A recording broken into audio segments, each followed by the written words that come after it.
Welcome to Talladega for the penultimate round of the Circle B Diecast Superspeedway series. My name is Sam Bennett, here for you for this final chance at making your way into that Final Four for Championship glory next week. And joining me in the booth here with ESPN is none other than Mr. Byron Rodney, somewhere in the west of the United States. Byron, only one more chance to get it right, and if you do get it right, you're in that Final Four next week. Yeah, 6 drivers are going to go home, 4 are going to advance to that final, and it's going to be interesting because we're racing the trucks at the longest track and NASCAR, 2.66 miles long, Talladega. Absolutely, as was just waiting for qualifying to get underway. We got, I believe, 16 drivers in the field for this one here tonight, so not too bad of a field. We're going to get some racing out of it regardless, and it's going to be fun here tonight as we the tension rises and everybody is going to be looking for the best result possible. We see a gaggle of trucks out there ready to go racing, and they're just doing a bit of drafting practice here, Byron, and that's what you've got to get absolutely perfect in these trucks. You have to get that draft absolutely right. Yeah, and we saw when they raced the Arctic cars, that bump draft couldn't do it. Here at Talladega in these trucks, bump draft, oh yeah, you can lay all over that back bumper and give that guy a push.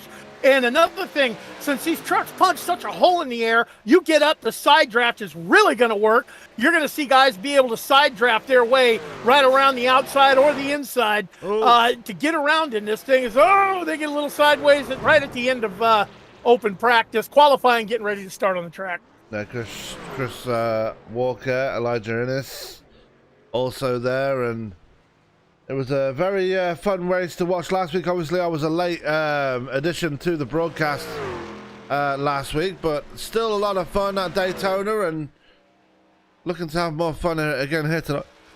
As Dick Kessler gives us a little wave coming down the backstretch. Yeah, and I just took a look at Elijah Innes' truck. Yeah. And if my trading paints is right, that's a Mercedes in reverse. I was going to say, is that Petronas on there? Yeah.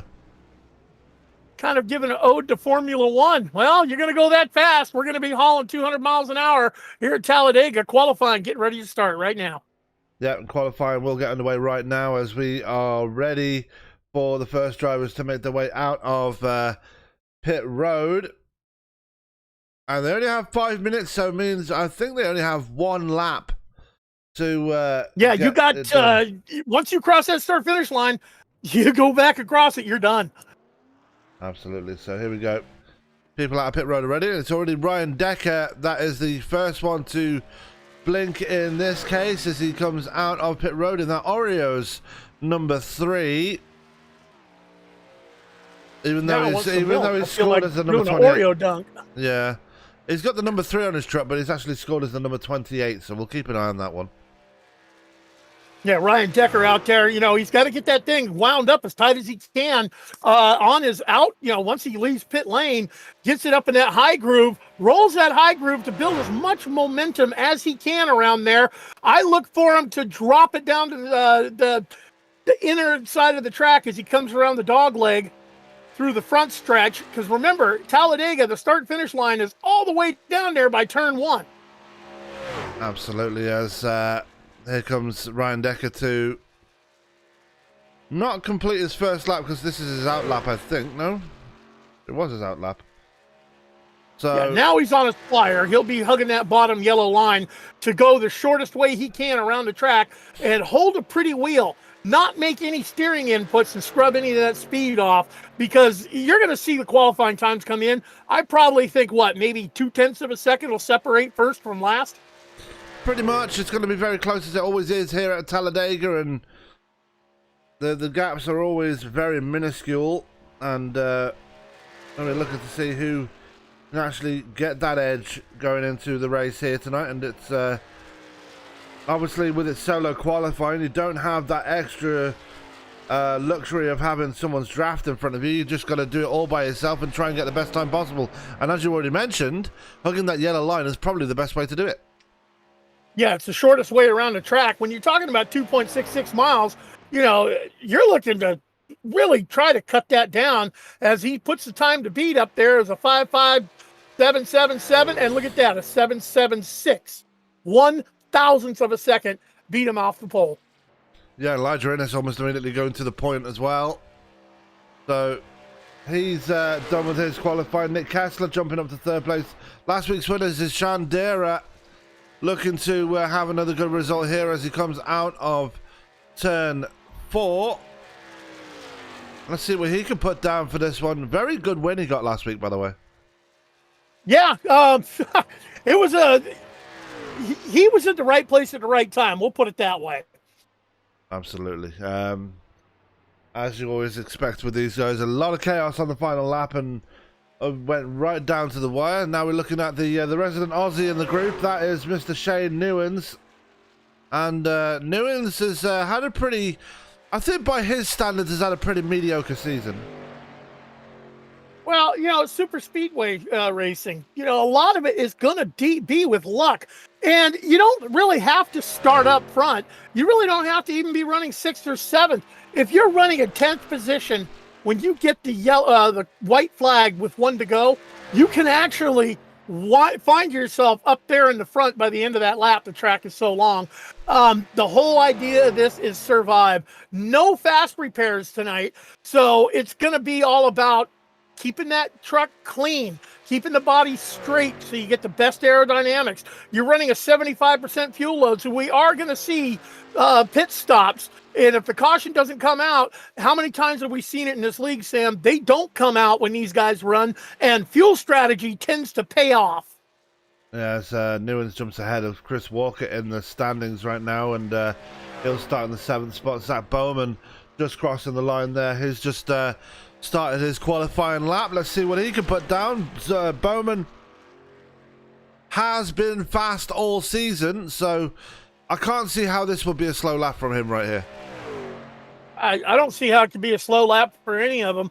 The only difference is it all boils down to how pretty are you holding that steering wheel? Are you putting a lot of steering input side to side going around those corners, trying to hold that bottom line? Because that will scrub the speed off, and that will make the difference of running on the pole as to running in 10th. Absolutely. As here comes Bowman through the tri-oval now to see what he can put down as he comes out of the tri-oval and across the line, and that will be good enough for P4 for Zach Bowman, so definitely not a slow lap at all.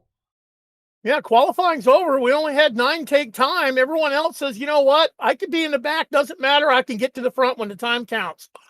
Absolutely, as we are going to go to the grid for tonight's race, and starting up on the pole will be one Mr. Elijah Innes, and very good qualifying run for him. And joining him on the front row will be Ryan Decker. Row 2 will be Jason Papp and Zach Bowman. Row 3 will be Nick Kessler and Joe Gauthier, and row 4 will be Chandera and Shane Newens, Byron.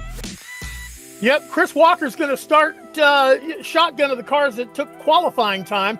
He'll be starting in the 9th position with Marcus Adams to his outside elbow in 10th.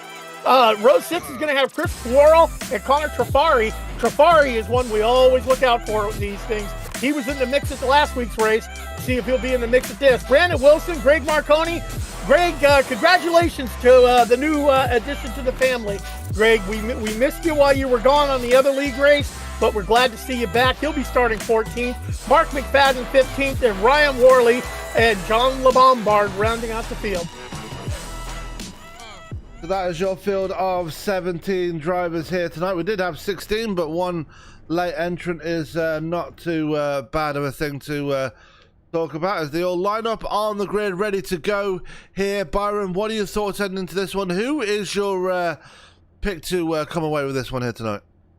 Well, you know what? After seeing the end of the race last week, I'm thinking Connor Trafari. I'm going to keep my eyes on him. Greg Marconi. I call him Marconi. Yes, it's Marconi. Everyone, don't bash me in the chat. It's a long running gag we got going. Greg, I look for him to be up there towards the end. He's always been in the mix right at the end. And don't count out, seriously, Mark McFadden. This is the guy that every race that we broadcast that Mark is in, just quietly under the radar. Where did he come from? And is part of the story at the end. Absolutely. As the field starts rolling off the quote-unquote grid for this one, as we get ready to go. And it's going to be Elijah Innes leading us off into the first corner in this one.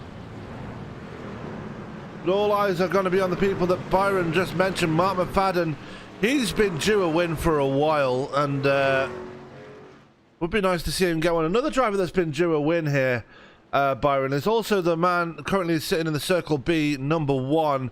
That would be Mr. Jason Papp. Yeah, Jason Papp. Let's talk about Jason Papp. Last week, the All-Star race for the Rowdy Energy Series, Jason Papp, I swear to God, he won the award of Innocent Bystander Award. Just everything that happened on that track had to happen right in front of him and involve him. But in this series, in the Superspeedway series, definitely that #1 vehicle of Jason Papp is definitely due for a win. Absolutely. As there are quite a few drivers actually due for a win. But Papp's going to have to wait for a bit of backup to come to him. Obviously, McConey, Wilson and Worley, his teammates at Dudes Racing, currently occupying the last 3 spots on the grid. I believe they've taken an EOL. So, yep, they have. Interesting thing to start the race off. Papp's got some work to do before they get up to him. Yeah, Marconi, Worley, Wilson, and Worley, Wilson, yeah, they're all took EOL, so they're going to start in the back. But like we said, you know, it doesn't need to be in the front at the beginning of the race. You need to survive to be at the end, and you can come from 12th position with 2 to go and win the race. It's super speedway racing. It's draft racing. It's what it makes iRacing so much fun here at these big tracks. That it is, and we do apologise if the servers are a bit janky here tonight. Obviously, there is a big endurance race going on right now, so a lot of people are online at the moment, so we will try and keep on top of it as best as we can. But anyway, as they come through the tri-oval, the pace truck is in pit road, Pachatroki, as the green flag comes out for the first time here tonight. We are racing here at Talladega. Who's going to that final 4? We'll find out right about now as we head off in towards turn 1 here, Byron. Yep, Elijah Innes, he got the jump that he wanted, but it doesn't matter if you get to jump. You get a jump and get out by yourself on a super speedway, you're going to get overhauled quick, fast, in a hurry on a super speedway. As we got one dropping down to the bottom, going to drop down to the back, already on the back stretch. Yeah, and we've already got one driver that's included in that final 4. That is Zay Chandura, who won last week. Amazing with an amazing run. One person having an amazing run at the end of this first lap, though. Jason Papp making a power move to the lead already. Elijah Innes on the inside, Papp on the outside. Ryan Decker regains his form and is right behind that #1. Who's going to lead this first lap? We're about to find out right now as they come through the tri-oval. Yep, Jason Papp on the outside. He's got some outside help. That outside line looks like it's chug-a-lugging, and give it to Jason Papp, leader, lap 1. Yeah, and that's Chris Worrell. I believe that's on the back of Ryan Decker. You see the first 3 trucks on the inside line. That's Elijah Innes, Zach Bowman, and last week's winner, Zishan Dera, making his way up through the field as well. Chris Walker up to P7. And putting pressure on the back of that number 10. Right behind him is the 5 of Mark McFadden, and running in another new paint scheme here tonight. We usually see him in the Hot Wheels paint scheme, running black and orange this time around. Yeah, it's. I've been looking at that paint job. I kind of like it, to tell you the honest truth. Yeah, as the field more or less singles out, we've just got Innes and Worrell on the outside. Everybody else on the inside, as Papp now leads the inside line with Decker right behind them. So they both managed to make their way to the front here as they come through on lap 3 of 80. Now, we talk about the pit stops around here, Byron. They've got 75% fuel fill. When are you thinking that they might be able to bring it down pit road if we stay green? If we stay green, I am thinking probably, 24 to 30 laps in the tank on the Superspeedway, maybe a little less.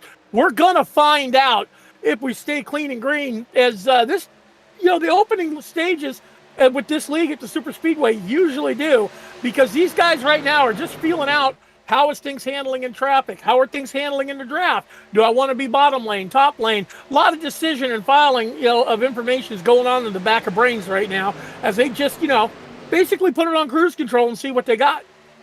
Yeah, obviously this is only the 4th lap we're on now, so they're just feeling the way through it.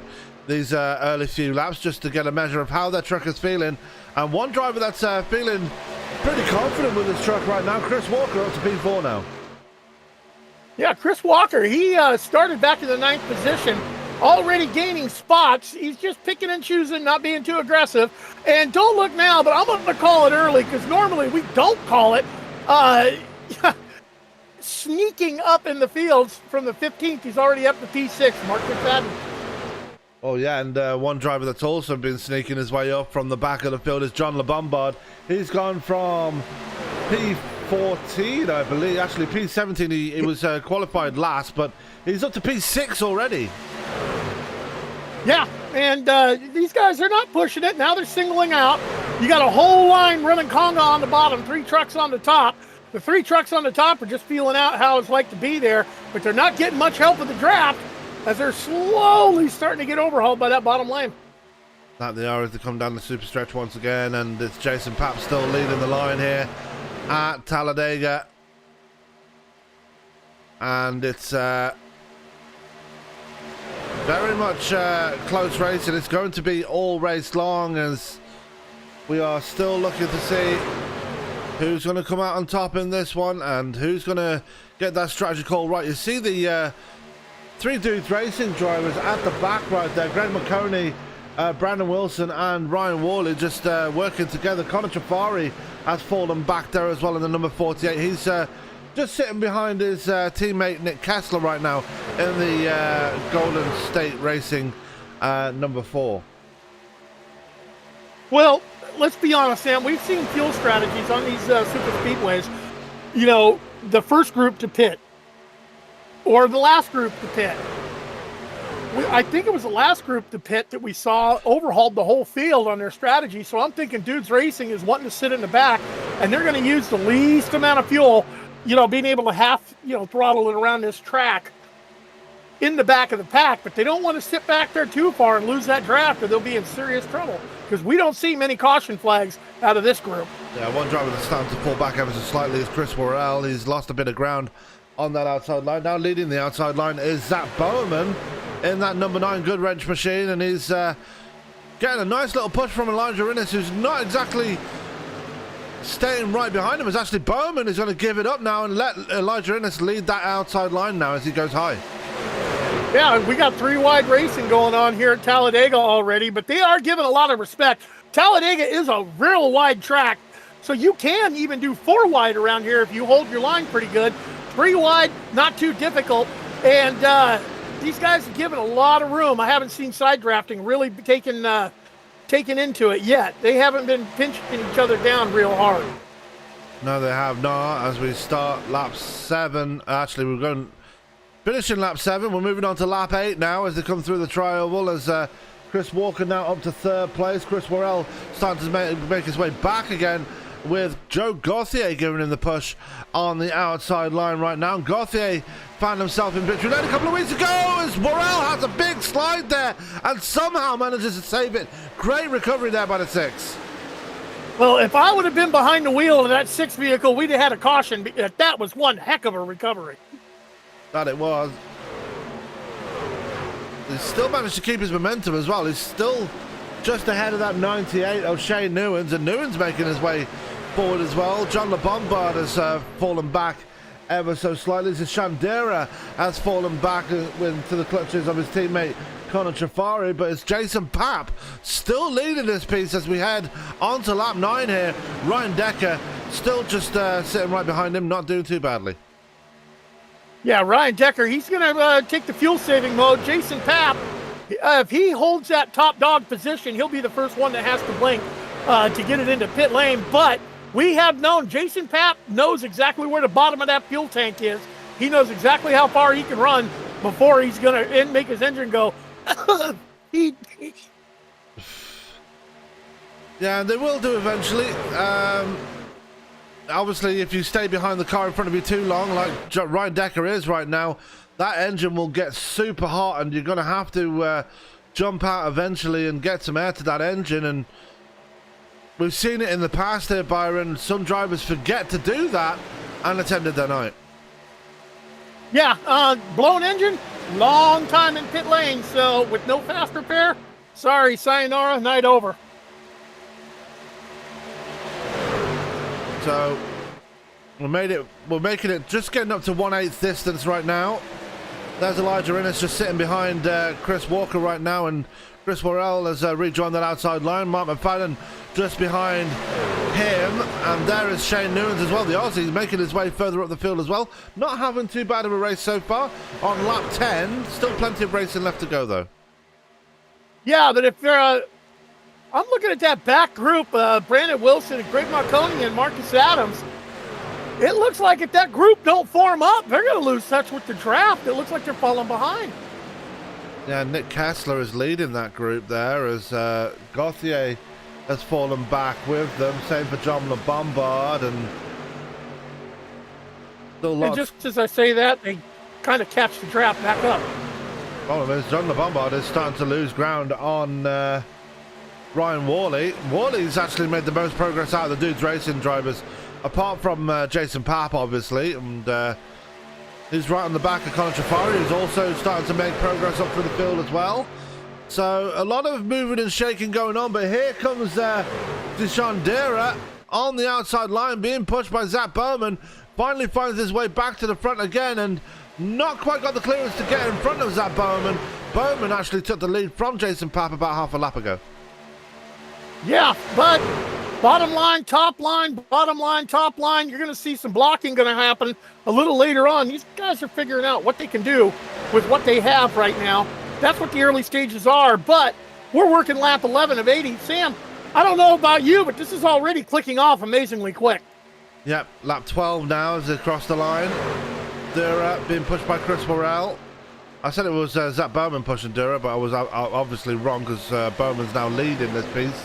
Elijah Innes third in line on the outside, and still only those three on that outside line at the moment, just controlling proceedings as having a few issues here. I do apologize. Well, they're running a longer distance around that track being on that top line, and only 3 of them in the draft. They're going to be using more fuel in that bottom line, so they're using more fuel in distance and in aerodynamics. So, you know, I don't know exactly how far we're going to make it on a tank of Go Fast, but you'll know when we're getting close, because you'll see there will be no second line when we get to that point. Absolutely not, as Dura now has to clear out in front right now, being pushed by Worrell. He does have room to come down. Is he going to come down? He's not at the moment, and he's going to leave it too late. Bowman is actually going to get that gap back up again, and that was a chance wasted there for Dura right there. Yeah, but I also think that's Deshaun Dera is also seeing, okay, where am I going to be if I'm on this outside lane, leading the outside lane, and I get my nose out in front? Am I going to be able to hold that out in front all the way to the start-finish line? Like I said, there's a lot of information being stored in the back of brains right now. As you see, Dera pulls out in front as they come off at turn 4, heading into the trial, and now he does make his move. Yeah, and that was very close, getting in front of Bowman right there, and we saw a bit of a glitch on the server. I did say they were going to be a bit dodgy tonight. For a split second there, it looked like Dura's truck was smashed to pieces, but it's actually back together again now. And once again, I just want to point out that there is an endurance race going on right now. A lot of people are online, so the servers are going to be a bit shifty here and there. Yeah, I was just about to make that point myself. Big endurance race going on. Want to let everyone know what's happening if they don't already. Absolutely. 6 hours of the Glen going on right now, and lots of people online as Worrell gets a bit wiggly coming out of the corner right there. We've got Bowman going down to the apron right now, and he's going to fall backwards now. Probably going to get some nice clean air to that engine now after being pushing for so long and then leading a couple of laps as well.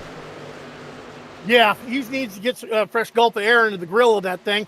Cool that motor down, because you know what? When those temperatures come up and you see the dash lights start blinking, it's not a good thing. You need to get some air in there.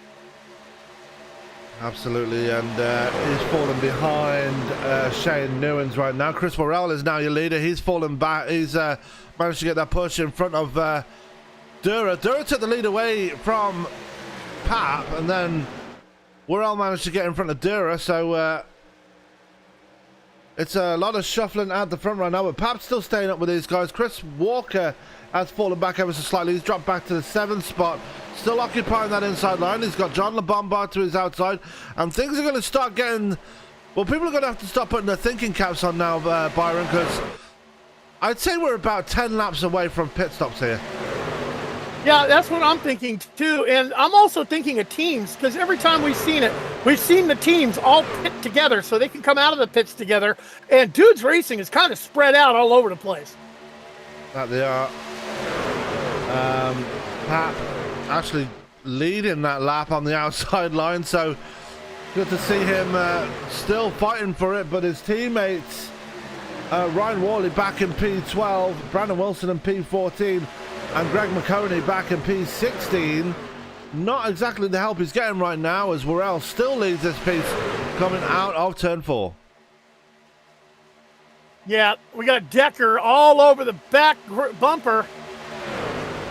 Is that Decker? Yeah, 28 is 3. That's Decker all over the back bumper of Jason Papp, trying to give him the help to get him around. And he does. Jason Papp credited, leading for lap 16 as we're back on to lap 17 now. Yeah, Pap having one heck of a race so far. Worrell does have the nose out in front, but that lap was led by Pap. McConey's in a bit of trouble here. He needs to start making some progress. Obviously, he raced last week, but didn't have the best of races. He's going to have a good one here tonight if he wants to make any progress here. Yeah, well, you know, he might be a little lack of sleep. You know, he's got a new one in the house. And you know what it's like to have a new one around, Sam? I don't think you do, but I'll tell you what. Well, actually, you probably do. But I'll tell you what, it's not easy. No, it is not. It's called lack of sleep. I mean, I'm a multiple times uncle and a 2-time godfather, so, you know, I've been around newborns a lot. I know exactly what's going on as Pap and Decker power their way to the front. Yeah, you know what? I was watching Pap work that outside line, and I think he was cataloging that information. Hey, if I'm on the outside and I'm headed into turn 4, I can clip that and just beat him to the line for turn 1. They're storing that away, but you know what? I don't think that it's all going to matter, because when we get down to the time to hit the scramble button, these guys, all strategy goes out the window. Their foots go all the way through the pedal and just see who they can make it to the end. And I'm noticing Worrell still struggling with the handling of that truck as he goes through the corners right here. That number 6 Bulls Guarana machine is not exactly staying in a straight line right now. It wasn't because he was getting a bad push. I think he's just he's struggling to try and keep the rear end of that truck behind, like underneath him right now. Yeah, and if you get a little too happy on the steering wheel now. On these trucks, you have a setting in iRacing. Now, we run fixed setups here, but you still have a setting that you control. It's called steering ratio. And if you set your ratio to real low, that means when you barely move the steering wheel, it moves the tires an awful lot. If you have your steering ratio too low on here, that's what you can get. You can get a truck that's hard to control. But you can, when it does get loose, recover it real quick.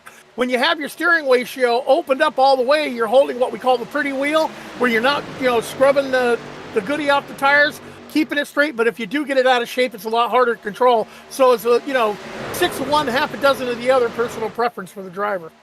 Absolutely, as that makes all the difference. This is a fixed setup league, by the way, so they all run the same setup. But from what I can gather, the steering ratio makes all of the difference when it comes to races like this, and it can make a lot of difference to how your race runs as well, like you already mentioned.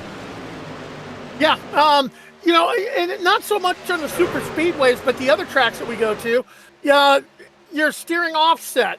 will help your turn in, your turn out. And you also have another adjustment on the fixed set that you can make, and that's your brake bias. We don't use much brakes on the Superspeedway. As a matter of fact, you really don't use the brake pedal at all unless you're trying to save yourself from all sorts of trouble. But brake bias, dialed to the rear, dialed to the front, can help handling on a vehicle. Yeah, as we're just taking a second from the racing there. The top six pretty much still in status quo. Noticed a bit further back, they're all still pretty bunched up right now, and there's only something like 2 seconds, actually 1.8 seconds separates the whole field right now. I think this is the most bunched up we've seen these guys this far into the race. As we go past 1/4 distance, usually there are a little bit of separation by now, but everybody's still together. Yeah, I saw everybody duck to that inside line. There's a couple of takers on the outside right now. But with everyone working their way down to the inside, what does that tell you, Sam? Pit stops are looming. So everybody going single file right now, and they know it's not almost time for pit stops as they come through turns 1 and 2. So we're going to find out and see if that is actually true. And are they going to bring it down pit road this time by? They're going to come down the long backstretch, and yeah, it's got to be pit stops. They're all single file now. Yeah, they're all single file, so everyone's getting ready for their pit stops. And it's the first one, and you got teams that are all separated from each other. You want to get into the pits and get in and out as quick as you can, but you don't want to run into anyone or bump into anyone or go speeding in. You get caught speeding into the pits, it's a huge penalty. It could end your night because we do not have many cautions at this track. There we go. There comes Chris Morrell. First driver to blink down towards pit road, and is he going to get it slowed down in time? The answer is yes. Good run down to pit road, but he's the only one that's taking it down pit road. He might be in a bit of trouble here. Oh, he's going to be in all sorts of trouble when he comes back out on the track. He'll have nobody to draft with, and the pack's going to catch him up easily. And we don't get many cautions on here, so you got to wonder if someone made a bad call on a team, or if Chris said, you know what, my truck's handling bad, let me get in there. I did see a couple of right side tires go on, left side tires going on, so he's taking a full set of 4 to take a go fast. Yeah, Morrell out in good time as well, so he's already on his way out of pit road here as these guys are going to come through turns 3 and 4. Let's see who's going to bring it down this time, and it's going to be everybody. Jason Papp's going to come down. Most of the field actually is going to come down, so here we go. Big run down towards pit lane, and everybody making it in nice and safely. Somebody hit that yellow cone there. Someone's going to get a penalty here. Well, it depends on where they hit it at as to whether the penalty is going to happen for the entry violation.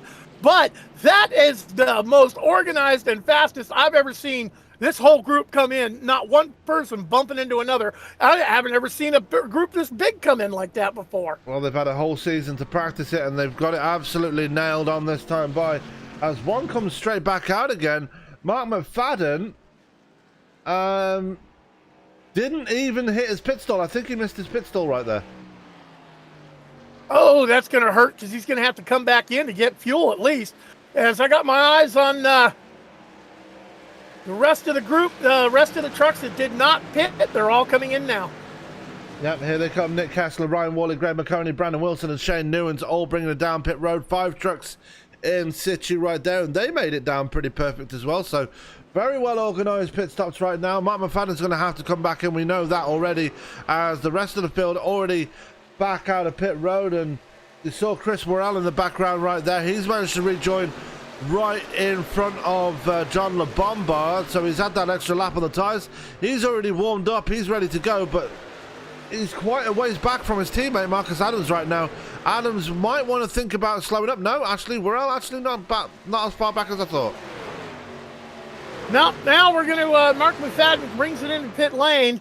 That's going to hand the lead of the race over to the number 3 truck on your screen, the Oreo paint job on it. That's going to be Ryan Decker. Well, for the moment, it is Nick Kessler out in the lead. I don't think he's going to get up to speed enough to stay in front of Ryan Decker, and he's not as they come out on the backstretch right now, and Ryan Decker does take over the lead with Zishan Dera right behind him. Notice the Dudes Racing group came out right in the middle of them. Yeah, they did. Jason Papp back down to P5 after pitting from the lead, so he's going to need help from his teammates, and they're not that far behind him. They're Worley P8, McConey P9, and Brandon Wilson P10, so they're all right there. Just need to make their way through a couple of trucks, and they'll be right there with them. Jason Papp bringing it back in. They must have got a penalty on pit exit. Yeah, Nick Kessler in as well. And we'll find out in just a second as we pay attention to the pit stop ticker at the bottom of your screen right there, and we'll tell you right now if they are getting a penalty or if they're just messed up on fuel strategies or something like that. But here we go. We've got outside action going on the track as Zach Bowman being pushed by Connor Trafari. Goes to the point now with 3 wide for second place. All right, 3 wide racing going on. Talladega, 26 laps in. These guys are starting to get after a little bit. I saw Jason Papp while he was in the pits, by the way, decide to take 4 tires and fuel. And he's still in the pit lane. Wonder if he got some damage somewhere, and now he's having to repair. 41 seconds in his pit stall. Well, he's the first truck 1 lap down. Yeah, that's definitely a penalty for Jason Papp, and that's absolutely heartbreaking for him because he was having such a good run up into that first pit stop.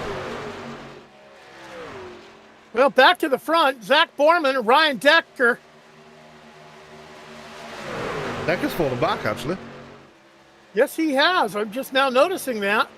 But I'm also noticing the Marcus Adams working on that outside lane. He went from the outhouse to the penthouse here. And he's got a teammate pushing him as well. That is Chris Worrell right behind him. So the 2 Bulls Energy car trucks are working in situ right now. Zach Bowman has Zishan Dera right behind him. I believe those 2 are teammates as well. So definitely working together on that one. Elijah Innes still right up there as well. Joe Gauthier in the P6, and Chris Walker slap bang in the middle of that group as well. He's not letting this get away from him either. No, I don't expect him to. I expect him to be there right at the end. But, you know, those guys that fell back to the back early on, talking about Worrell, talking about, well, not Worrell, but Trafari, talking about Greg Marconi, they seem to be in the middle of the pack and wondering if they're going to fall back again or not. As they put a lap on Mark McFadden. Obviously, McFadden making that mistake in pit road, missing his pit stall, so he had to come down again. That's what's cost him a lap in this race, and unfortunately, that might be the final nail in the coffin for his championship challenge now. He is one of the drivers that was hoping to make it into that final 4. Unfortunately, that's probably not going to happen now. He's going to need a caution at this point. Well, right now, he's with the group. So he's got, he's the first car 1 lap down. Jason Papp, he's back there with Shane Newlands has picked him up so they can draft up faster. If a caution should fly, Mark McFadden will take the lucky dog, and, that would be a heaven sent for him. Or if Mark McFadden he goes out to the outside 3 wide, making a side draft challenge, looking to try and get his lap back the hard way. Yeah, that's a very bold move there by Mark McFadden, trying to get his lap back the hard way, but he's not going to do it all by himself, and he know that the guys on the lead lap are not going to let him, so he's just going to have to play nice for now and just find him behind him and hope for a caution.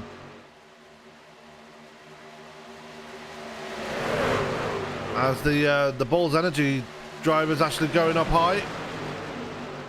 Elijah Innes and Joe Gauthier are going to be caught in the sucker hole right now, and they're going to fall backwards behind those 2 drivers. So Marcus Adams now leading that outside line with Chris Worrell right behind him. But at the moment, it's Zach Bowman leading the line here. Zishan Dera right behind him, and Chris Walker right up there as well. So a lot of moving and shaking still happening on the track right here, Byron. Yeah, we're back to 2 wide racing because pit stops were made. We're going to have to make 1 more pit stop before the end, unless a caution should fly before they get to where they can. But Money Stop will be the next one, and I'd look for that right around lap, what, 50, 51, right in there? I'm thinking more like probably 2 more pit stops. Because they pit on lap. They pit on 25. Yeah, they'll go to 50. Yeah, 2 more stops. We got to go lap. I was thinking 70 laps of the race. Yeah, so... We're talking about the race, we're working lap 31. We're almost halfway there. We are over a third of the distance way through now, so not too doing too badly at all. As I believe that is Jason Papp. No, it's not Jason Papp. They're coming up on... Who is that they're coming up on? Nick Kessler, who goes a lap down now. You know, that's a lot. I'm surprised the names that have gone a lap down in here. Nick Kessler, Mark McFadden, Jason Papp. That is really surprising to me this early in the race. And Nick Kessler, I'm not sure what his strategy was coming back down pit road, because he was only in his pit stall for 2 seconds. So he obviously had to go and repair something, or just go in and get a quick splash and dash. But Could it be a stop and go? Possibly, but you don't get those in oval racing. It's more like a time penalty than anything else. Very odd the way that he came back down pit road like he did. Well, Mark McFadden's still in the driver's seat. If a caution should appear. Yeah, he's managed to get ahead of Nick Kessler. You see him right, well, somewhere at the back there. There he John is. LeBombard out on the track all by himself. Shane Newlands doing his best to help Jason Papp catch the pack, but they got 20 plus seconds to do it. Yeah, and I did say there was going to be some separation at some point, but didn't realize it was going to happen after the pit stop, so I thought it was going to happen a lot sooner. So kudos to these guys for actually waiting until after the first pit stop before we saw that separation happen, as Mark McFadden has given Joe Gauthier one heck of a push on that outside line, by the way. Yes, he is. 3 wide racing, Talladega. Joe, they just look so pretty coming around here 3 wide, steady in their lanes. That they do. As they come down the backstretch once again, and Gauthier lost the draft of, McFadden lost the draft of Gauthier for a second, and McFadden's probably given up on him at this point. He still wants to get back to the front as quickly as possible, as Marcus Adams has now taken the lead away from Zach Bowman at the front here. Marcus Adams starting way back in the field, not getting a qualifying time in. Now he's up to the front of the field as we see, looks like Barman, he decides to get on the apron, cool the truck down, fall to the back of the pack. That's absolutely right, as they come through the corner once again, and it's going to be up to Ryan Decker now to take it away from Chris Worrell, who's leading this thing, and Decker needs to control that truck. He's the one who's going to end in a disaster, but he gets it under control just on the exit of the corner, and it looks to me like Chris Worrell might have fixed his handling issues. His car looks a lot more planted coming through the corners now. Well, we saw him, wasn't he the one that came in early? Yeah. 4 tires, that probably did it. Absolutely, as we're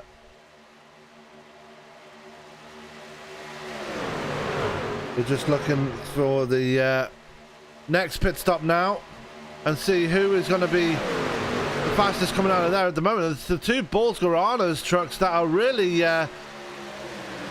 putting their foot down with this one. Obviously, Marcus Adams not in the running for championship glory, but Chris Worrell is.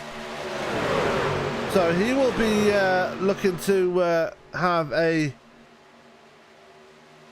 good result here and make his way into that final four. Win. Sorry, a win will put you in. Yeah. But these guys know how hard it is to gain a win at the Superspeedway. They're looking for the best night they can get points wise. That they are, as they come through the trial once again. We're going to start lap 37 now of 80 as we get closer and closer to the halfway point in this one. They cross the line, and everybody can't figure things out right now, and there's a bit of a jumble up going on right now. Is that Bowman pushing his way to the outside in front of Elijah Innes, and Chris Walker being left on his own on that outside line. He might not enjoy being up there for now.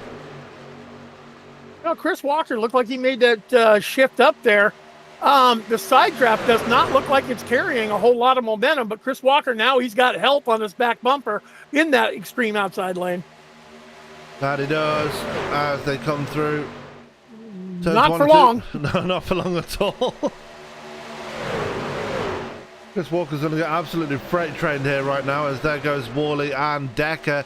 Decker falling back quite some ways as well, so he's just getting some air to the engine. Connor Trafari is the one that's making progress right now. He's up to P7 right now. Yeah, well, you know, they got to get the gilts air on that motor, because you know what? You got to be it there at the end.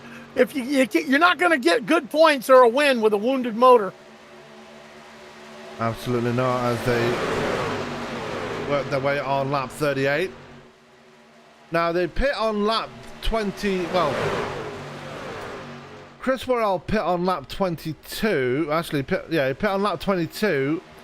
Everybody else apart from Ryan Worley pit on lap 23. So we're looking at probably lap 46 for the next pit stop. So, or 45 if you're, or 44 if you're Chris Worrell. So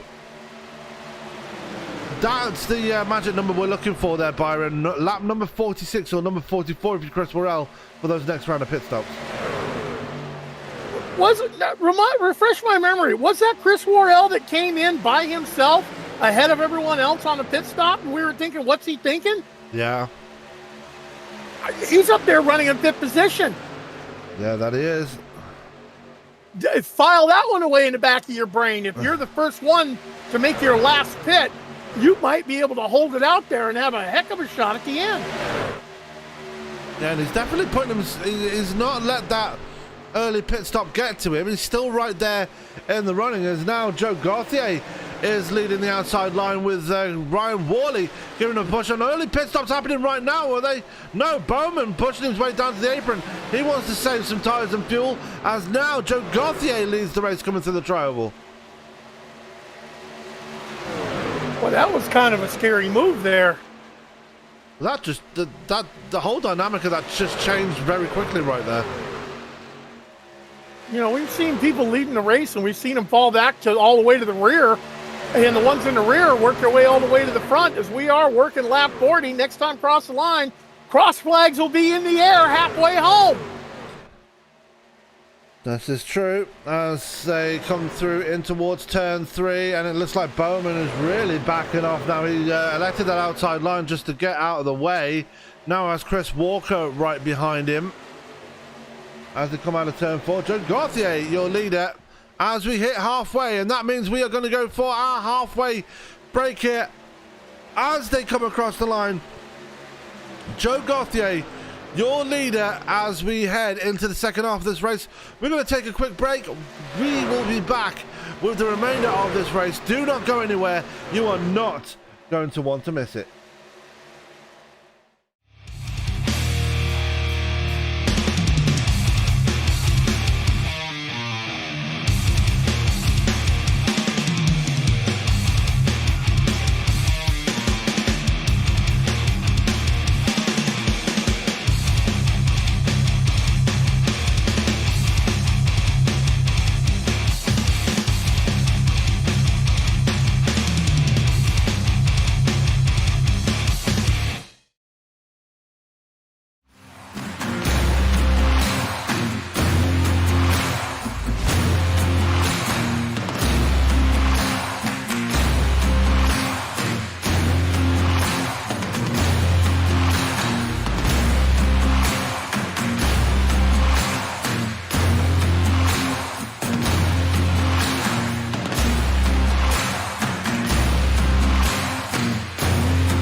And welcome back to the race here as we are turning lap 46 of 18. We are well past halfway in this one, and we saw Zach Bowman drop to the back earlier on, and it didn't take him long to be back there, Byron, because he's back at the front again.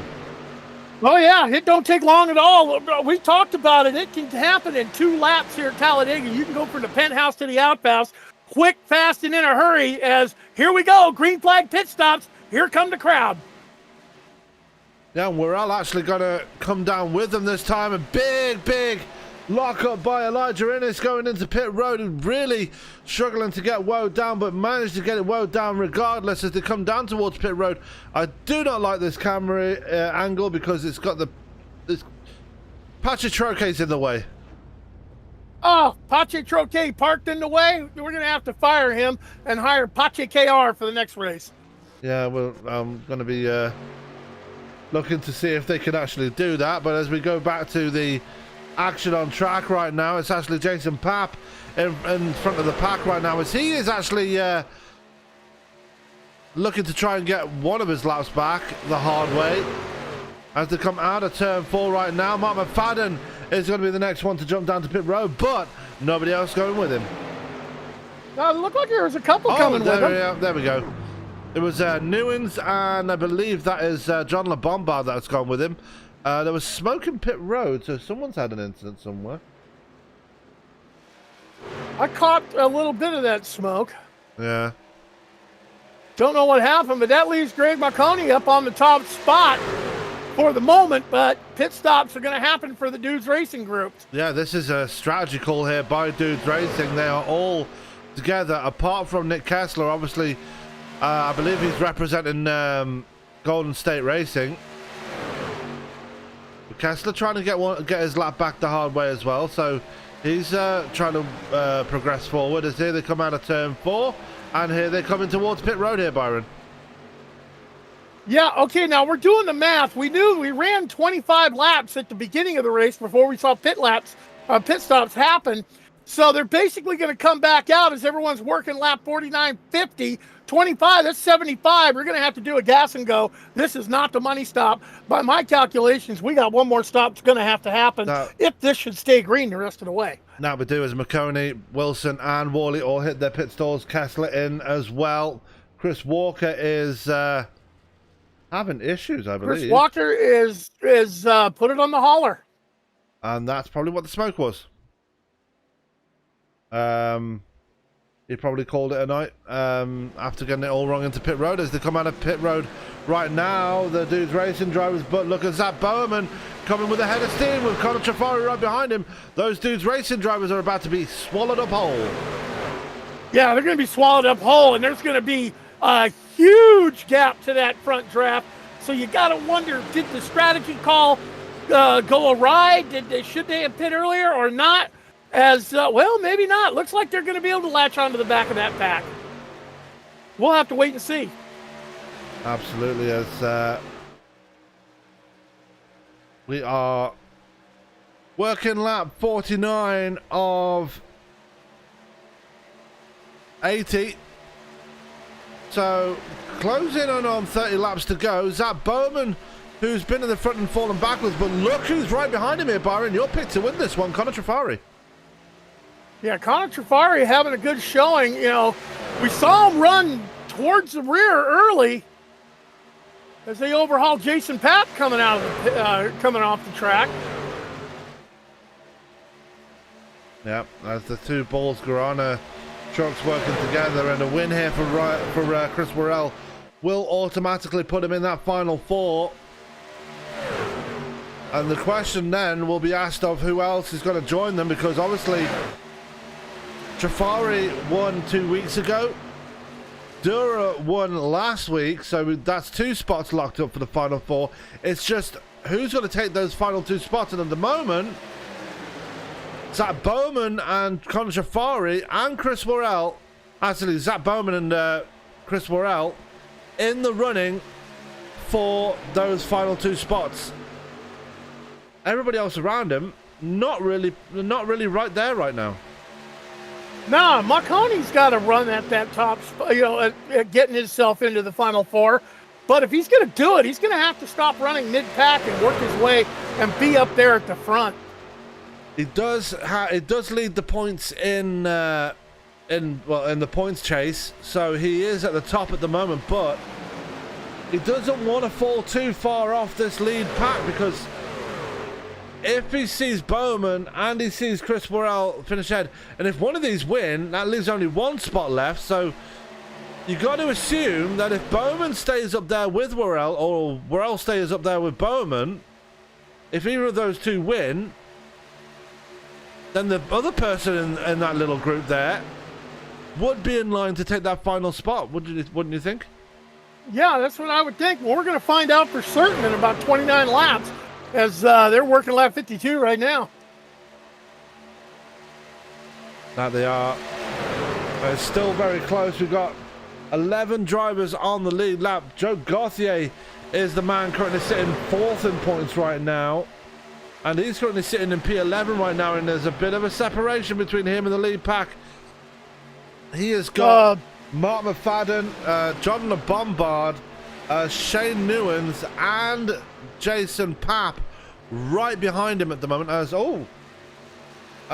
Gauthier's disappeared. Oh, that's going to be a bad one if Gauthier has what we call a throughput. He is one of the ones that's vying for a spot into the playoffs. Yeah, and a throughput will end his chances completely. I mean, he is 4th in points, but you've got to think that with a disconnect, that is going to end his race pretty much and end his chances in the playoffs, especially with the way Bowman and Worrell are running at the moment. They're really putting on a show in this second half of the race so far. Yeah, I just bounced over to the entries list, and yeah, his quality is way in the red and dropping.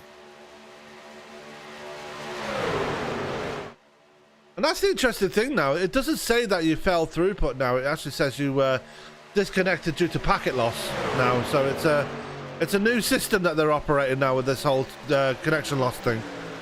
Yeah, well, when it comes to computers, you and I both know, sometimes you're just going to have to get a bigger hammer.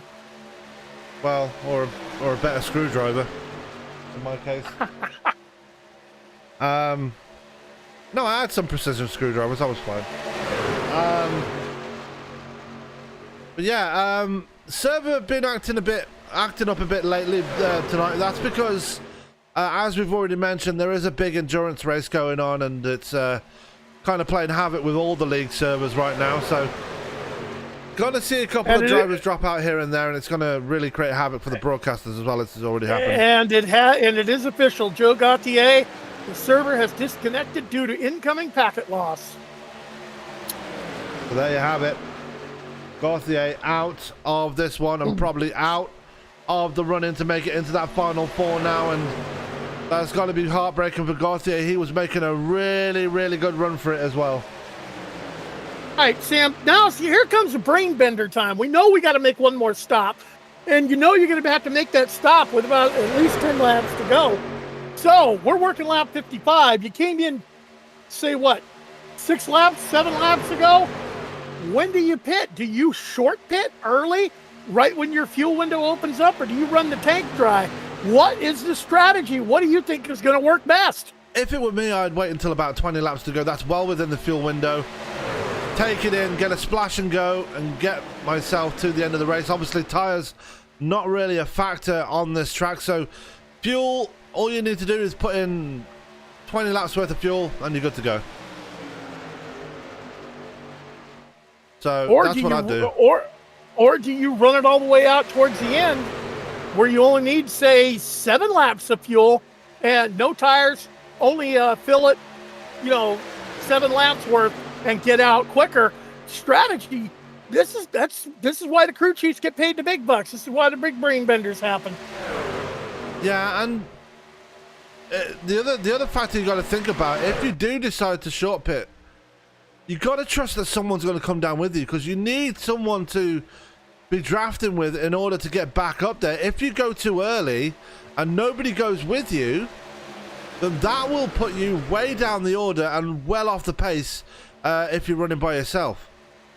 Well, I saw Marcus Adams make a bold move to block the advance on the outside lane that paid off and give him a big push. Look at him shoot to the front. Marcus Adams, new leader. Yeah, I think he did that more to help his teammate Chris Worrell, because Worrell now jumps in front of Zach Bowman. And that is a crucial move there by the 6, because obviously Bowman is another playoff driver. He is going to be in the running to automatically put his name in the Final Four. And this is where the battle lies right now. This is where the battle lines have been drawn. That number 9 and the number 6 battling out for that final win to put them into the Final Four at this moment. Yep, side by side for the top spot. Outside line starting to get some help. Oh, big, bold move by Marcus Adams down to that second spot to give Chris Worrell a push. Yeah, and he's doing that in order to get with his teammate, as well as now Elijah Innes right on the back of Zach Bowman. And Bowman probably wishing that it would be Zishan Dera giving him that push, but no, he doesn't need it because he's already back at the front again. That push, all he needed from Elijah Innes, all he needed to get his way back in the lead once again. 23 laps to go. And this one is all Elijah Innes in the wall. Elijah Innes, boy, he took a big right turn to the outside wall, slapped it pretty hard, pancaked the side of his truck, managed to keep it straight. No caution comes out, but he is falling back in the pack. He is not going to be able to stay up there aerodynamically with this crew. He has got a wounded truck right now, and big time wounded. Yeah, and he can't hold the draft in the draft. Absolutely. So he's that damage. You only need the slightest tap on the wall. I mean, they're going in excess of 180 miles per hour around here, Byron. The slightest tap on the wall will really, really hurt your car. Meanwhile, at the front, Zach Borman's getting it done. Connor Trafari right on his tail, and there we are with the 48, slowly moving his way up to the front.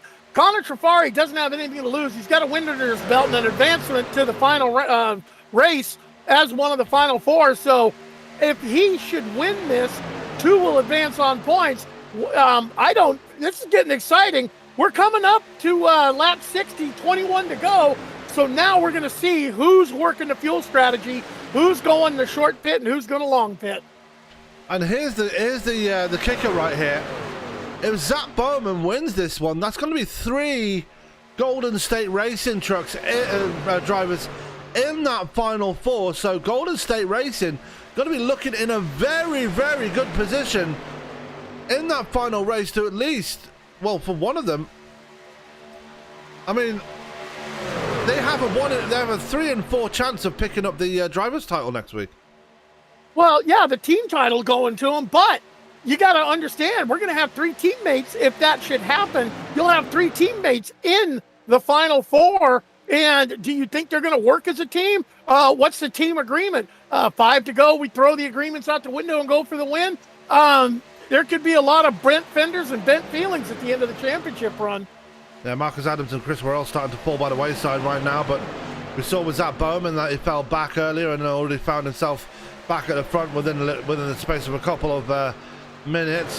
Blake Decker is right on the inside of those guys. We'll go back to the front once again, and Zach Bowman still leading this piece. Marcus Adams really giving Worrell the push he needs to try and make his way back to the front on that outside line.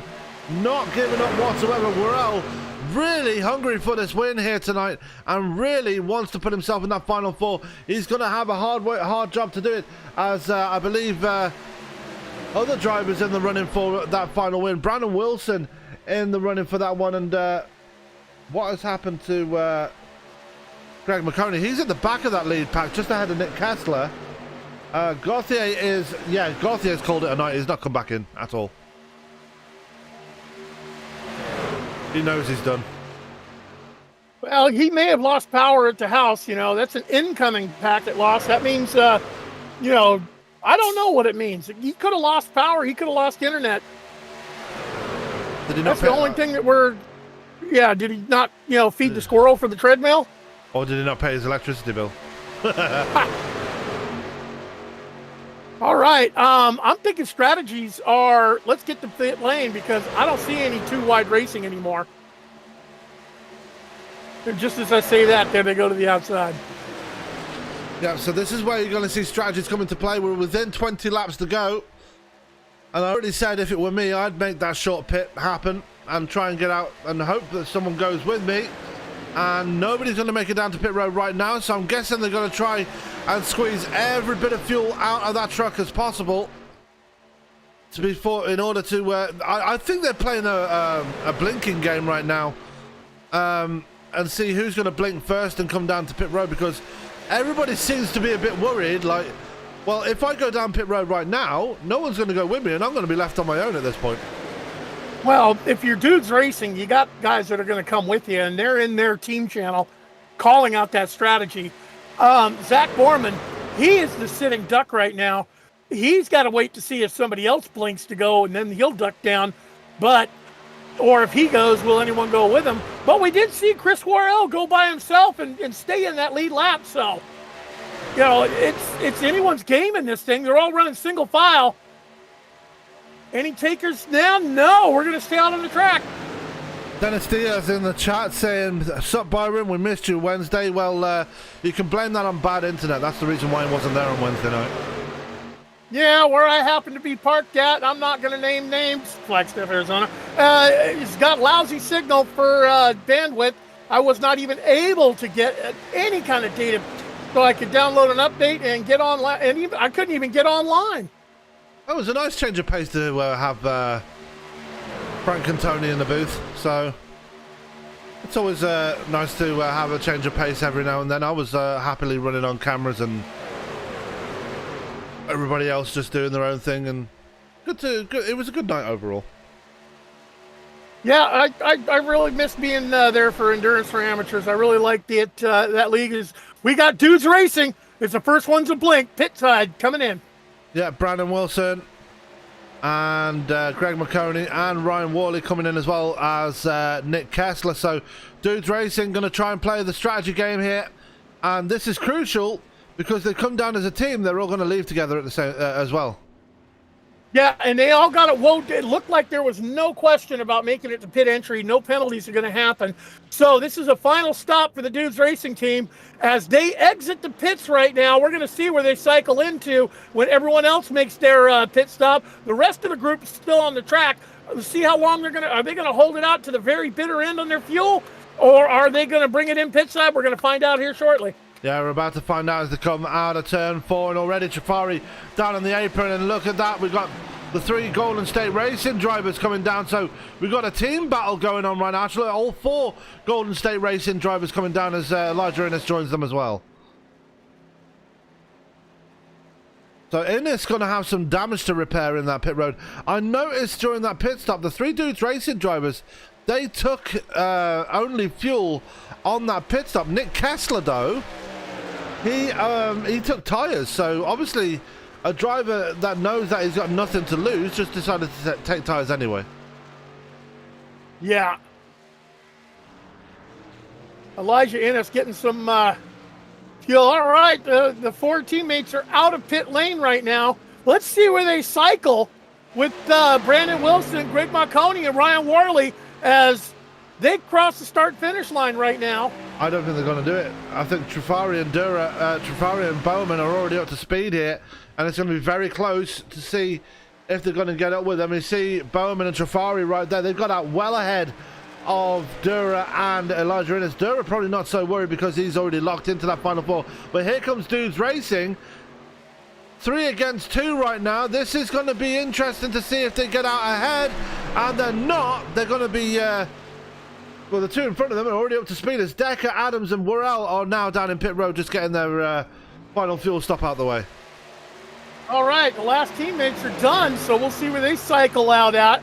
But right now, it's Zach Borman in control, and Dudes Racing has caught him and looks like they're going to go around him. Yeah, and that's Brandon Wilson, and it's going to be Greg McConey with him. Ryan Worley trying to go with them as well. Doesn't quite have the measure of them, not quite clear of Bowman as they come out of turn 2, and looks like Dudes Racing might have got this absolutely perfect here because they are going to go sailing by Adams, Decker, and Worrell And now Dudes Racing find themselves in control of this race, but Bowman and Jafari are going to stick to that outside line. They're going to nudge Worley out the way, and now we're going to have a close battle before this is over. Yeah, you know what? Looks like all three teams managed to get their drivers out there and all back on the track within each other, and now we're going to go draft racing for the end. Money stop's done. You got enough go fast in the tank to make it to the end. But as we cross the line at working lap 68, 13 to go. Yeah, as the server took another poop then, so I do apologise. As Bowman back to the point, but this worked out perfectly for one Mr. Greg McConey, because obviously top of the point standings coming in tonight, currently sitting in third place. One driver to his outside already locked in. As look at that, Jafari and Wilson going up to high to defend and block off the two Balls Garana's trucks as they go trying to attack the outside line. And for some reason, I've lost everything. The server's gone bad. So we're going to take a quick commercial break while we wait for this to come back. Do not go anywhere. We'll be right back. Oh no, we are back? Yes, we are back. So I apologise for the server being bad tonight. I don't know what is going on. Well, we do know what's going on. It's the endurance race. I'll tell you what's going on. It's just six hours of the Glen, one of the most popular endurance races on iRacing. It is so popular because iRacing only runs this every other year. Yeah, it's like 10,000 drivers involved in it. So, yeah. As we lost them once again. We're just going to quickly get this... 10,000 minus the bunch that's there. Yeah, we're just going to quickly get this fixed. We'll get the final laps in just a second. We're just going to go to a quick commercial break. We'll be right back.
We are back live here at Talladega as looks like the server issues have figured themselves out, so we are going back to the race, and there's Brandon Wilson now trying to get back to the point, but it's Zach Bowman that's leading this piece again, and Greg McConey starting to fall backwards. He's got Ryan Decker right behind him on the high line. Doesn't really want to be there right now.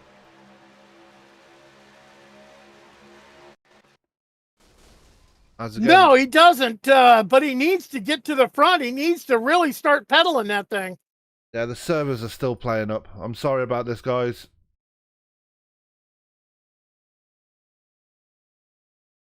As we're trying to get back, but well, it happens. It happens a few times a year with the endurance races. The big events for iRacing, which would be the Indy 500, which would be the 24 of Daytona, the 24 of Spa, the Le Mans race, the 6th of the Glen. Yeah, it happens every now and then. Yeah, and I hate saying bad things about iRacing, but iRacing, please get it together. I know you got a big event going on, but you don't need to handicap the other sessions just in order to get yours right. Just fix it, please. As they come through 3 and 4. Zach Bowman's still leading, Trafari in second, as Adam's still making an audacious move on the outside. Brandon Wilson still hanging strong with him on that outside line, though. So Wilson still looking to progress forward, as Bowman still anchored to that bottom line right now. 7 laps to go. Yeah, Marconi, he's stuck on that inside. He can't advance. He's looking for a way to get around. He's looking for a way to get himself into the playoffs. But it's starting to get dicey up in the front. These guys, the respect that they were showing earlier to have no caution is going to be going right out the window as we cross the start-finish line with 6 to go. Yeah, as Marcus Adams looking for a race win here. He's on the outside. He's in front of Chris Worrell now after spending most of the race pushing him around the track. Wow, what a move by Marconi. Yeah, as Marconi not really... Still not making any progress, though, so that move was all for nothing. He made a 3-lane left turn through, or right turn through traffic that could have been disastrous, but he's trying to work that extreme outside lane. He's got a little help on his back bumper. If he can just start, or he's pushing, actually. Who's that, Chris Walker? No, Chris Walker's out. Oh, no, Mark McFadden. Yeah, Mark McFadden. Sorry? Mark McFadden's back with Jason Papp and John LeBombard. That would be Brandon Wilson that is pushing. As they're not, that push is not working for Wilson and McConey. It has to be said.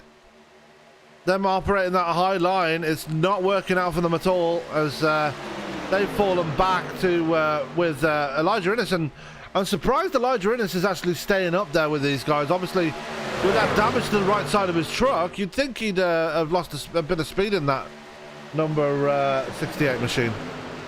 Well, it looked like he stayed there on the pit lane just a tad longer. Maybe they got the hammer out and knocked out as much as they could. But I'm looking at Marconi and Wilson in that high side lane, and that would scare me to death, being on that outside like that, because if all hell breaks loose on those inside 2 lanes, you got nowhere to go but the wall. As we go back to the lead pack right here, Trafari being pushed by Marcus Adams right here, and it doesn't look like Marcus Adams is being the most friendly of people on the back of that number 48, but pushing him regardless. And Trafari's showing a bit of front end damage. I'm wondering if that's because of all the bump drafting he's been doing tonight. Yeah, now I'm starting to get the old server issues on the American side. Hey, it's not just me. Hey. So, is it the old blinky thing that was happening to me? Yeah. Yep, it's the whole field going bye-bye and coming back. Yeah, so I'm not the only one. I knew my new components in my computer weren't bad. I know you got good new components. I know who ordered them. I know who designed that computer you built. I know who installed them. Me. That was an enjoyable experience, actually, installing the stuff on my computer. But anyway, back to more important things. Marcus Adams still leading with 3 wide for the lead here, Byron. Yeah, 3 wide at Talladega. Like I said, we're coming down to 3 to go. So tempers are going to start flaring. Respect's going out. A 3rd line is formed, and they are pushing as hard as they can. Now that middle lane is only 2 trucks to help. Take that back. Make that 3, as the bottom lane's only got 2. Yeah, no, I was just trying to save face right there, because I know Dennis Diaz is watching and he's been giving me a lot of crap over the past few weeks because of my my computer issues. So it's refreshing to know everything but the kitchen sink. Well, everything but the kitchen sink. If you call the storage kitchen sink, yeah. But anyway, Zishan Dura now at the front. Ryan Decker challenging for the race lead now in this late stage. We've got 2 laps to go as they come to the line. Popsicle sticks in the air here, Byron. Who's going to win this one? It's anyone's race. You can take any of the top 10, and anyone can win it with 2 to go. Yeah, Super Speedway racing, this is what it is all about. As these guys are jockeying for position, looking to see which line is advancing, trying to jump up or down to it. Yeah, look at that high line. Look at the run for Greg McConey. He's looking for it on that very high line, not making much progress at the moment as Ryan Decker jumps in front of Zishandura for the race lead, but very close between the 10 and the 28 right now, as they was almost, well, one of them could have got spun out right there as Bowman was right on the back of Dura. As they come through the trial right now, it's going to be Chris Worrell pushing his way to the front now as the white flag comes out. We're going to go the whole distance on the green. And just as the white flag comes out, Jafari out. It looks like Marcus Adams is out. And we've got Greg McConey now fighting for the lead right now as they come through 1 and 2, Byron. Yeah, Marconi found himself awful lucky as that happened. It kind of happened right there in a spot that did not bother him. Marconi's got a shot at this thing, but I don't know. That outside line needs to get chug-a-lugging a little bit quicker. And is looking for it, Chris Morrell right there as well. Contact through 3 and 4. It's going to be very close to the line as they come out of turn 4. McConey going to get the push on the outside line, but it's Shandura who's going to lead it down to the line right now. And Dura, for the second week in a row, will come to the line. And Dura will not win it. Oh my goodness me, a crash across the line. I think it went to Chris Morrell. No, Dura just stole it at the line, but it was just that close. Zach Bowman in second place and Chris Worrell right there in that third spot. What a finish. Okay, now take into account Zayshawn Duera. He wins the race getting spun across the finish line. It didn't matter if he pointed his nose across it. He was the first one to cross it, even though he went sideways. So he is a previous winner. So we're going to have 2 come in on points. Who is that going to be? Zach Boyman came in ahead of Chris Worrell and Greg Marconi. We're going to take a look at that across the line, and it was just that close.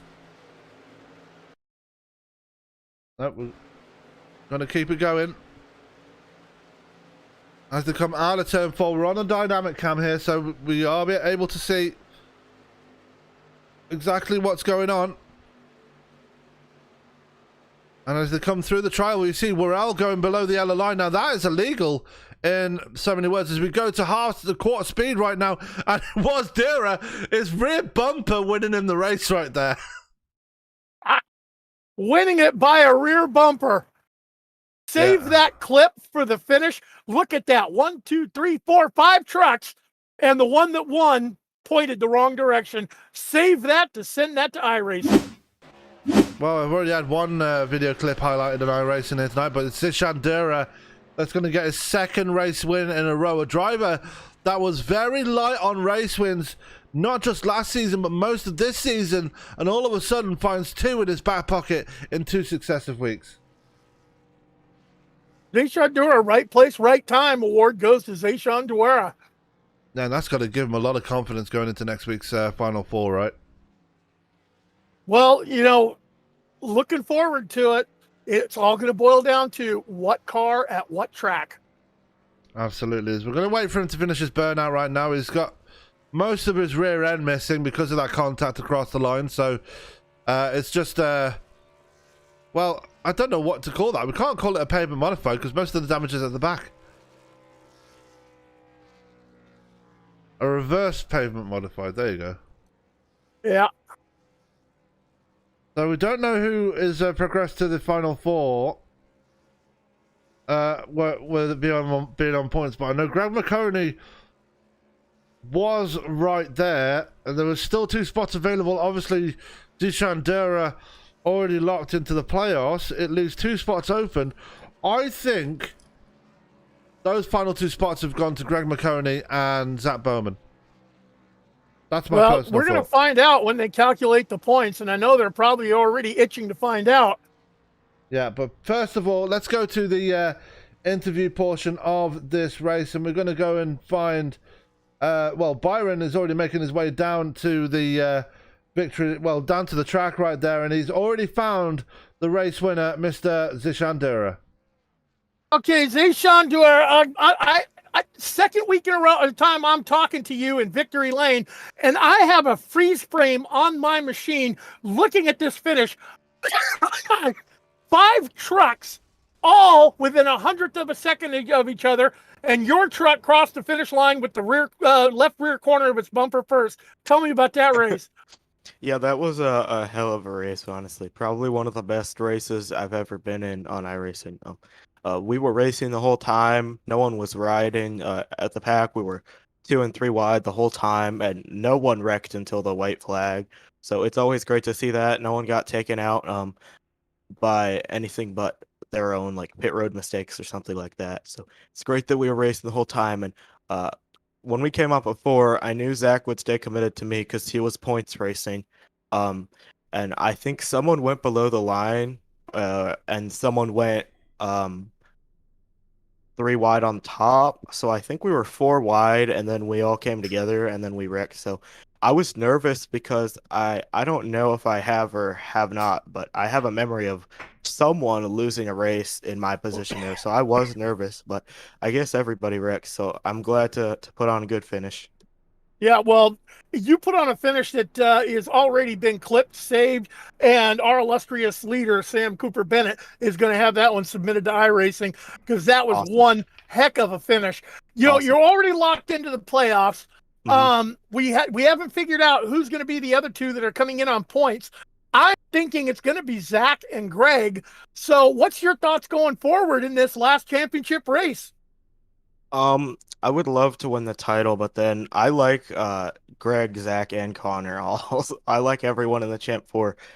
Usually I'm friends with everyone in the Champ 4, but I'm gonna have a shot at it this season. Last season we had a more traditional points format, so I really didn't have a shot at the championship unless I like led every lap, got the pole, yada yada yada, and won.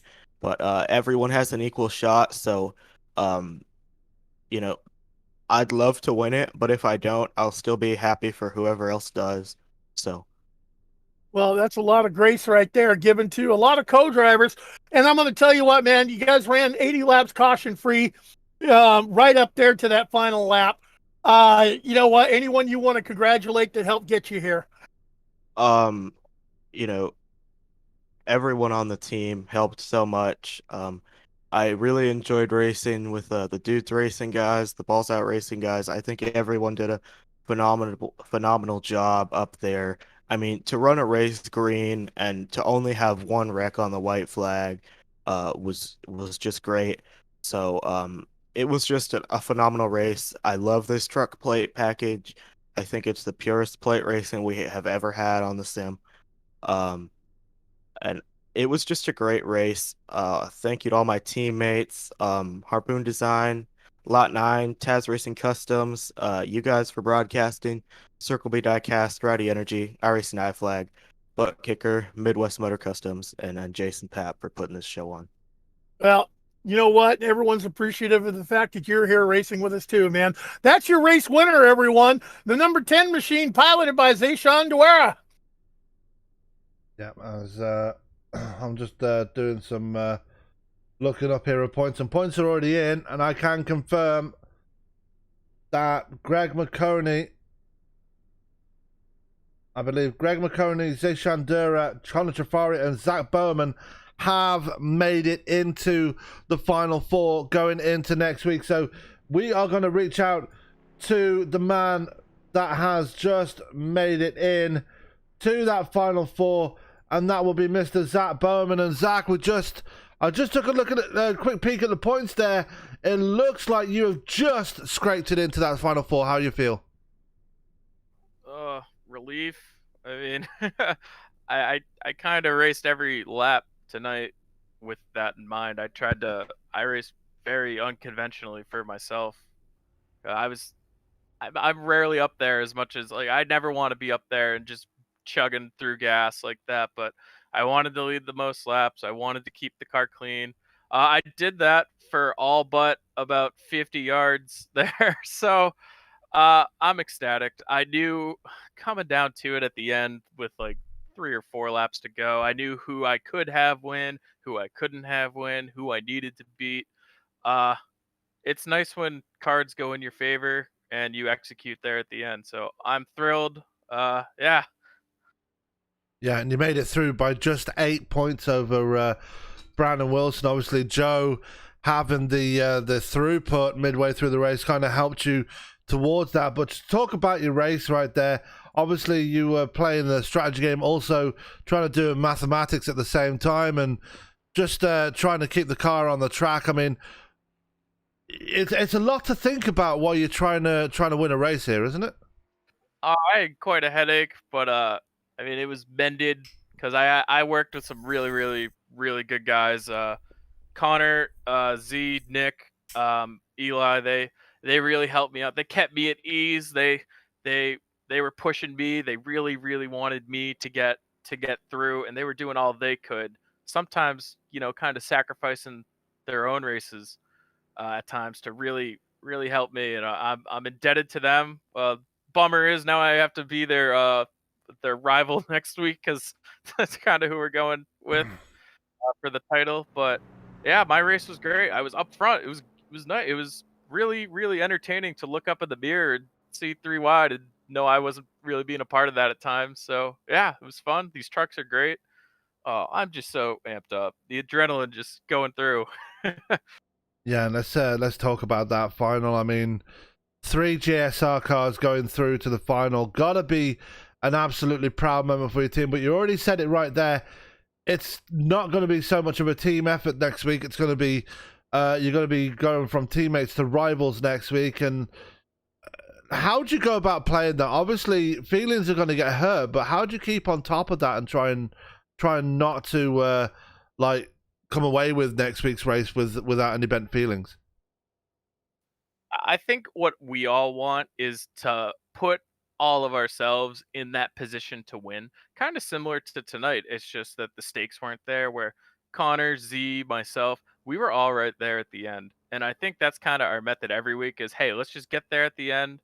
And let's just see where it goes from there. Let's make something happen. The last thing we want to do is actively work against someone, really. I mean, let's try to give all of us a fair shot for it. So, great group of guys. I mean, it's hard to hate them. It's gonna be so hard to have to put that helmet on and be like, oh, I gotta make sure I beat you guys, and I'm gonna not feel bad when I do. So, I'm sure we'll all be fine. I'm sure we might get mad and angry at times, but come the next day, those personal feelings will all be gone. We'll probably reminisce on it because I hope it's like it was tonight. Absolutely. Well, before I let you go and celebrate your progression into that Final Four, is there anybody you'd like to give a shout out to or say thanks to before we let you go and celebrate? Absolutely. All the sponsors, the Circle B, the Rowdy Energy, the iFlag, the Midwest Motor Customs, and the Buck Kicker. They're fantastic. Greg, Jason, both of those guys, they've gone through so much this season just with, real life. And the fact that they put so much time into this, I mean, I thank them every week. People watching, I mean, it was so fun. We've had our numbers dwindle a bit, but it hasn't really sacrificed the product of the racing. So I'm always a proponent, bigger fields, bigger fun. I mean, I don't want to get too greedy, but I'd love to see more people come out and race with us. This is a great group of guys. Yeah, we're always looking for more. Well, Zach, very good words from yourself right there. But next week, the business really picks up, and we're going to let you head away and really start thinking about that one. Congratulations on getting into that Final Four, and we'll see you in that one in the Xfinity cars next week at Daytona. Yeah, sure, guys. Take care. Nice hearing from you. You too. That was Zach Bowman joining us from second place, and now this is probably going to be a tough interview for you, Byron, because the man that finished third just missing out on the playoffs. I don't think he's actually... Oh, there he is. Just missing out on the playoffs right now, and he's with you right now. Chris Worrell, this is going to be the heartbreak interview of the whole season. I have got a freeze frame up on my screen of the finish of this race. You came 1/2 a truck length from winning it. Zach Foreman beats you to the line. You come home in third, and I think that was the difference of Zach making it in and you not making it in, man. Oh, But that wow. was one hell of a race.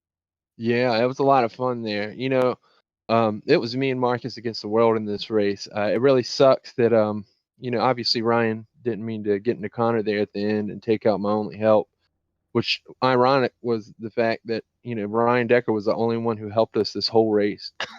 So it would be funny that he would end up taking, causing the wreck that took out my only teammate and my only help to win this thing. But either way, I still hung on and tried to jump below the yellow line and get that, whatever positions I could just to see what I could get. But, I wasn't able to get there. And congrats to Zishan on the win. I'm happy Well, for him. in this free frame, Zayshawn won by the left rear corner of the bumper, then the left rear of the truck, in a 5-wide finish. And you came in third, 1/2. I mean, your nose is like 1 foot behind the front wheel. One position would have got you there. That was, I mean, Damn. that's why I'm saying this is a heartbreak That's- interview. But I didn't know that. I could have been a lot better without you telling me that. But now it's starting to sting a little bit, yeah, I mean, it was really, really that close. Close enough that our fearless leader is submitting it to iRacing for one hell of a finish. But I got to, ask you that I congratulate you. That was one epic run that you made in the last stages of that race with your teammate Marcus Adams there to get up to the front and have a shot at it. Anyone else you want to shout out to help celebrate third, even though I know it's not a celebration right now? Yeah. Definitely Marcus Adams.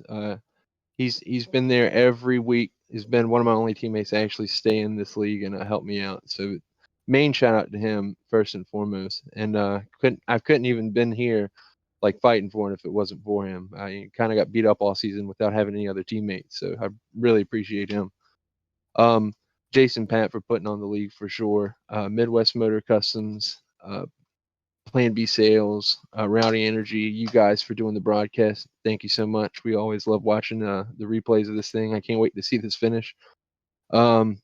Just everybody for showing up.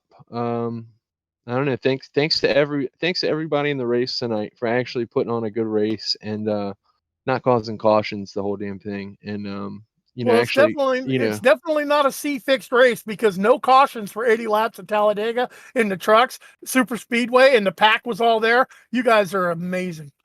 Thanks, man. I appreciate you. Same to you guys. Great broadcast as always. It wasn't without its server issues. We had to. Well, really? the six of the Glens going on. So if you look to see how many people are logged into iRacing right now, it's phenomenally through the roof. Oh, I bet. I didn't even think about that. I was gonna say everybody's been having problems tonight from what it seems. Yeah. Gauthier, him throughputting was a heartbreak and leaving the race early. It's just issues abounded. But that happens when iRacing does its big endurance races. But anyway, you know what? Here's what you do. You got one more race. Go and stink up the show. Take the trophy home for the victory. Even though it's not going to be a championship, go out there and take yourself a victory. Great racing, man.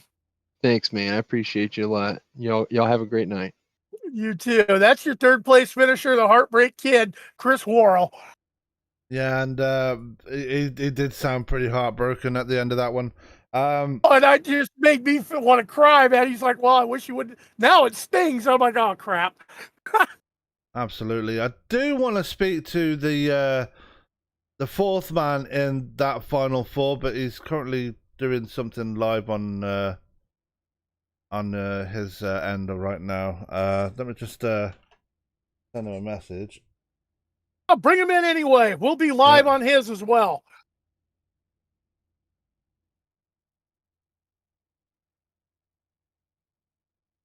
Yeah, we're gonna try and get him down here for an interview. As I'm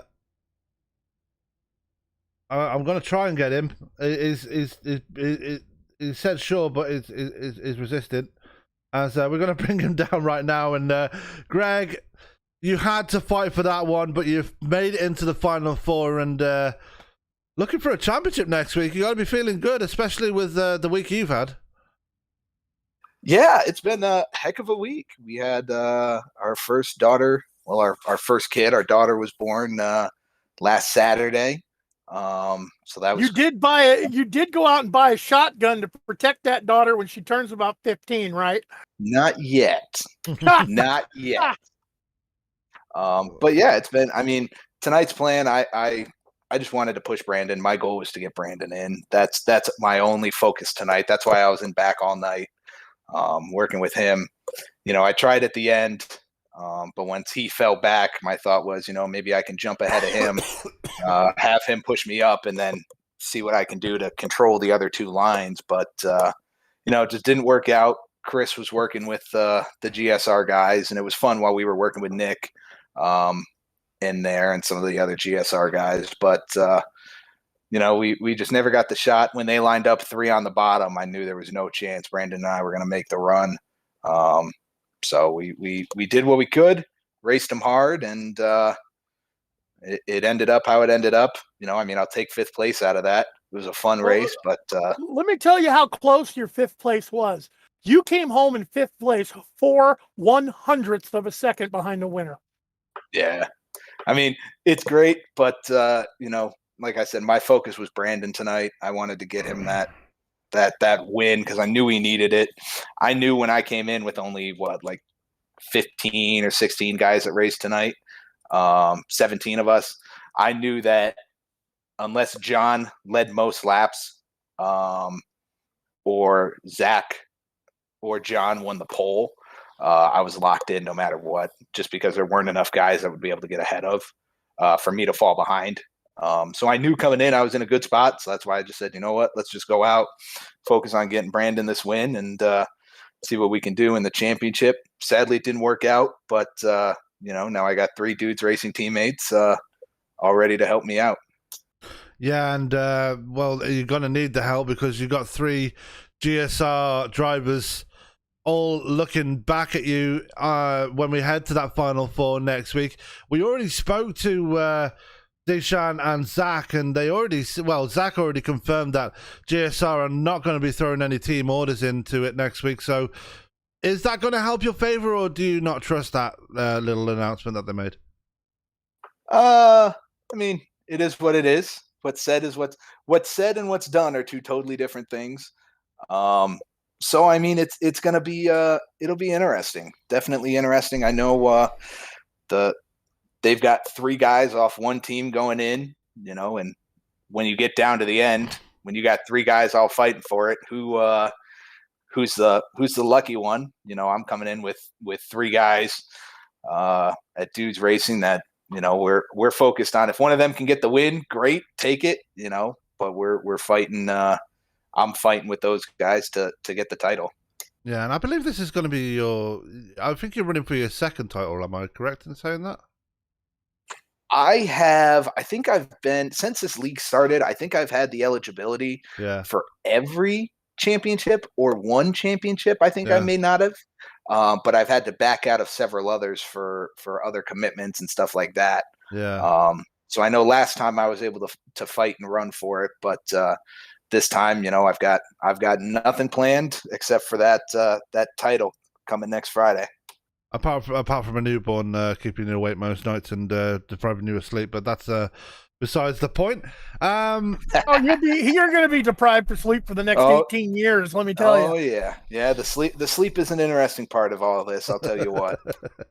But anyway, I know one thing. I'll be glad that we'll have a decent working server next week because the 6 Hours of the Glen is playing havoc with the servers tonight. So, but still looking forward to next week. One final race to go. Sounds like you're feeling confident going into that one. You got a whole team on your side, a whole team working against you. It's definitely going to be fun when we head under the lights of Daytona. Oh yeah, I can't wait. You know, the only worry at Daytona at night is the net code can get kind of screwy, but you know, hopefully everything works out. Knock on wood. We'll go from there and see what happens. Yeah, and you get to do it in a patriotic scheme as well, so it's even better. But Greg, before I let you go, I know you were trying to help your teammate, but still going to be happy with progressing to that Final Four. It was a bit sketchy at times, but that last pit stop really helping you out and putting you in that Final Four. Before I let you go anywhere, anybody you'd like to give a shout out to? Yeah, I got to thank all the sponsors: Circle B Diecast, Rowdy Energy, iRacing, iFlag, Butt Kicker, Midwest Motor Customs, which we had on the car tonight. Got to thank all the guys over at Dudes Racing, working with some of the GSR guys. So I'll thank them. Most especially, I'm going to thank the wife. Shout her out, Sydney. You know, she did a great job with the baby. Going to shout out the rest of the family, all the in-laws that have been up, my family that's up here now. You know, I wouldn't be here tonight. Of course she did a great job with the. Of course she did a great job with the baby. She did all the work. You had the easy part. Let's not go there. But anyway, Greg, congratulations on getting through to the Final Four. Very well deserved, and we'll catch you next week for the Ultimate Showdown. Thanks, guys. Have a great one. So yeah, that was Greg McConey joining us in the booth, and yeah, he was trying to help Brandon get in, but unfortunately came up short. But he's going to have it all against him next week because he's got a whole team looking to beat him next week. Yeah, it's going to be 3-on-1, but it's going to be interesting. He's got Dudes Racing behind him, and we've seen them, rise to the occasion. I can't wait till next week. Absolutely. But with that, let's go to the results for tonight's race, and coming home with the victory tonight, although albeit facing backwards, was one Mr. Z Shandura. Zach Bowman comes across the line in second place, and Chris Morrell rounding out the top three. Bowman making it through to the finale next week, as Brandon Wilson finishing fourth, almost made it in, but just missed out by 7/1000ths of a second. And Greg McConey, who also makes it through to that Final Four, finishing in P5. Ryan Worley comes home in P6, 7th going to Elijah Ennis, 8th going to Ryan Decker. Trafari, the final driver to make it into that Final Four, he gets in P9. And Marcus Adams rounds out your top 10 there, Byron.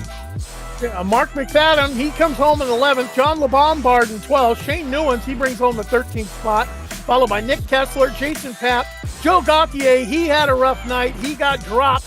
Internet problems, and Chris Walker, shotgun on the field, having an early exit after a problem on pit lane. Absolutely. Coming up on your screens with ESPN in the next couple of days. Tomorrow night we have the eFormula 3.5 series as they head to Hockenheim. You can join Jake and Frank in the booth for that one. Sunday night we have the Medieval Racing League as they head to Richmond. Monday night we have the Rowdy Energy Cup Series headed to the Nashville Superspeedway. And then on Tuesday we have the second round of UK Sim Racing as they head to Monza. You can join myself and first and foremost Jake Sperry in the booth for that one. But for now, that is going to do it for us here tonight. A green flag race we had here tonight. A very fun experience from all corners, and a very exciting finish to boot. But that's going to do it for us here tonight. From myself, Sam Cooper Bennett, from my broadcast partner, Mr. Byron Ronnie, all that's left for me to say is keep it clean, keep it green, and we will catch you live tomorrow with the eFormula 3.5 series. Have a good night.